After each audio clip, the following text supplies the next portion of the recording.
Have you ever heard of a deal with the devil? You might have seen the phrase in song lyrics, or maybe you've even read stories about people who claim they've sold their souls. Let's go to a place where the line between good and evil seemed very thin. Let's get to the bottom of this mystery. In the dark and narrow streets of 17th century London and England, rumors swirled like the smoke from chimneys. People whispered about witches casting spells and making deals with the devil.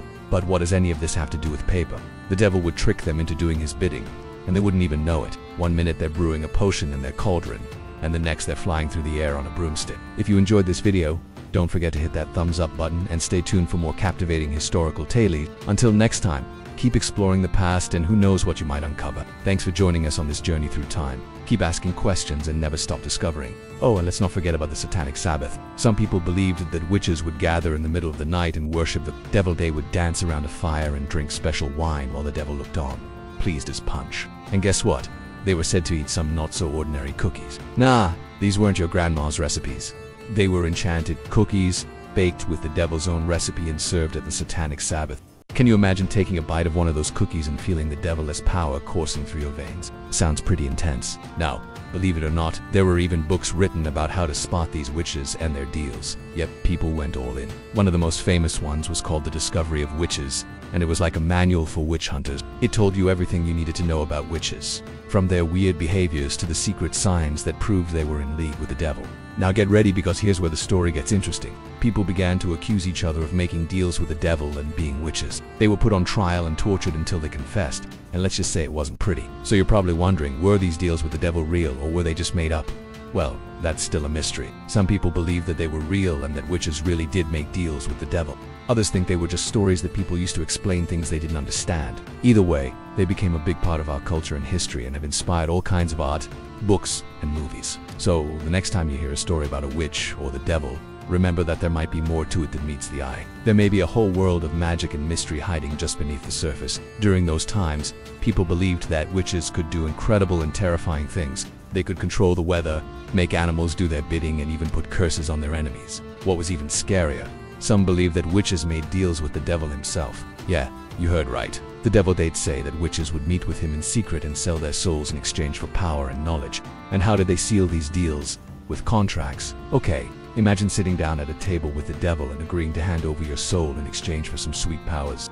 You'd probably want to write it down. No one wants to forget something that important. These contracts would be written on special paper with ink made from strange ingredients and signed with the witch's blood.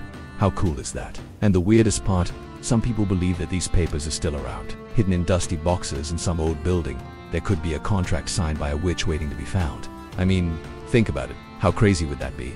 Finding a real live deal with the devil? Well, maybe not so much. If you ask some historians, they say these contracts were probably just made up by scared and desperate people. You see, during the 17th century, people were terrified of witches. Entire communities were convinced that these evil people were among them, and they did whatever they could to protect themselves. So when someone came along claiming to have made a deal with the devil, people were quick to believe them. After all, it sounded pretty believable. We're talking about 17th century England. This was a time when people believed in magic, ghosts, and all sorts of spooky things. They were thought to be helpful little guys that could get messages across or cast spells. But hold on, because it gets even. Some people believe that these familiar creatures were actually demons sent by the devil himself. Yep, the same guy you've been hearing about, the Big Red. He would send these demons to help out the witches, and they would stick around until the witch died. Talk about commitment issues. Now let's talk about the mark. See, when a witch made a deal with the devil, he would leave a mark on them. A birthmark or a scar in the shape of a hoof or a claw. Even a mole in the shape of a devil face. And let's just say it didn't end well for those poor moles. The mark showed that the devil had visited them and was a sign that they were in league with the forces of darkness. Imagine going to a party and someone points at your new mole and says, "Hey, is that the devil's mark?"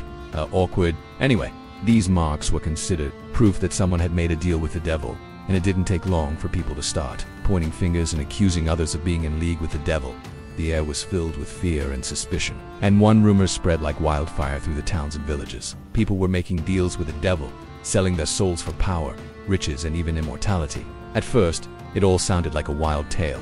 Who would dare agree with the Prince of Darkness? But then the stories kept coming, and soon everyone was asking, could these deals actually exist? Did some people truly make pacts with the devil? Well, to find the answer, we're going to need to do some investigating. We're going to uncover secret documents, study ancient texts, and explore the darkest corners of history. Along the way, we'll meet fascinating characters, some who claim to have witnessed these deals firsthand and others who want to expose them as a hoax. The truth is, the path to uncovering the reality of these devilish deals will take us on an exciting adventure full of twists and turns. Are you ready to join me on this journey? Remember, no one knows what secrets are hidden in the past, so keep watching to discover the shocking truth. This kind of agreement is usually only talked about in scary stories and legends. But what if these weren't just tales meant to scare? What if people actually made deals with the devil? That sounds insane.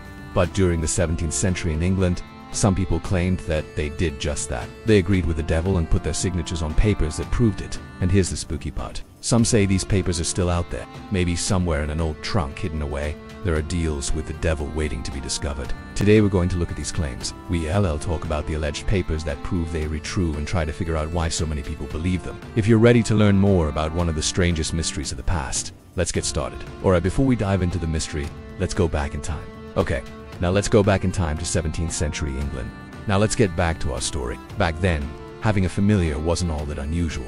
The deal with the devil was quite a tricky one. Oh yeah. But here's the thing, all these stories and beliefs led to some really bad things happening. And as for the question of whether or not these devilish contracts actually exist, well, that remains a tantalizing mystery.